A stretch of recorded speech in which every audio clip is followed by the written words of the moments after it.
गेली 15 दिवस तुम्ही प्रभागात फिरताय, तर तुम्हाला खास महिलांसाठी असं काही असं जाणवलं की आम्ही सेपरेट स्पेसिफिक असं काही करू शकतो? नाही, महिलांसाठी तर काम करायचंच आहे. यस. की आता काय झालंय, महिला आयोगाच्या माध्यमातून आम्ही महिलांसाठी काम करू शकतो, महिलांच्या हाताला रोजगार देऊ शकतो.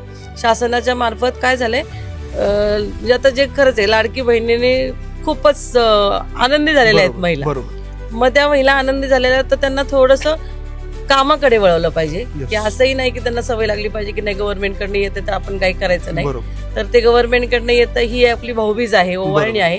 पण आपल्या हाताला जर काम असेल, एक लक्षात ठेवा, आणि स्त्री, कारण आई होण्याचं भाग्य हे स्त्रीला मिळालेलं आहे. नक्कीच. सगळ्यात जास्त सहनशीलता ही स्त्रीकडे असते. बरोबर. त्यामुळे स्त्रीचं सामर्थ्य तुम्हाला सगळ्यांनाच माहितीये. 100%. स्त्री सहनशील पण आहे, आणि जर काही अन्याय झाला तर स्त्री पण पेटून उठते. बरोबर. त्यामुळे माझा या भागातली स्त्री जी आहे ना, ती जागृतच करणार आहे मी. ताई, अजितदादांनी जे लाडक्या बहिणींना 1500 रुपये दिलेत किंवा आता येतील 14 तारखेला, तर त्याबद्दल तुम्ही काय स्पेसिफिक सांगा? आत्ता जी सभा झाली त्याच्यामध्ये दादांनी सांगितलं की लाडकी बहिणीचे पैसे हे तुम्हाला मिळणारच आहेत. त्याचबरोबर अजून कामांचा पण दर्जा त्यांनी सांगितला की आम्ही अजून 5 कामं कुठली करणार आहेत, तर लाडके बहिणीचे पैसे तर येणारच आहेत. त्याबरोबर दादांनी जी उमेदवारी मला दिलेली आहे, एक उच्च शिक्षित महिला म्हणून त्यांनी मला प्रभागाची उमेदवारी दिली आहे.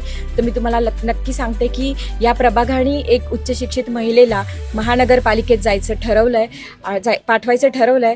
आणि जो रिस्पॉन्स मला पूर्ण महिलांकडनं येतोय, आणि ज्या भागामध्ये मी वस्ती भागामध्ये जाते त्या ठिकाणी जर लाडकी बहिणीचा उल्लेख होतोय, तर त्या ठिकाणी त्यांना खात्री आहे की हा पूर्ण पॅनल निवडून आला तर या सगळ्या सोयी त्यांना जशा मिळत होत्या तशा पुढे पण मिळणार आहेत, आणि त्या अजून सोयीमध्ये पुढे हे पण होणार आहे. तर मी तुम्हाला नक्की एकच सांगते की ह्या प्रभागाने जे मला प्रेम दिलंय, या नवीन चेहऱ्याला स्वीकारलंय, तर त्या प्रतिसादाने मी सांगते की ह्या प्रभागाची प्रोजेक्ट मॅनेजर म्हणून मला त्यांनी स्वीकारावं आणि बहुमत आशीर्वाद मला नक्की द्यावे. नक्कीच.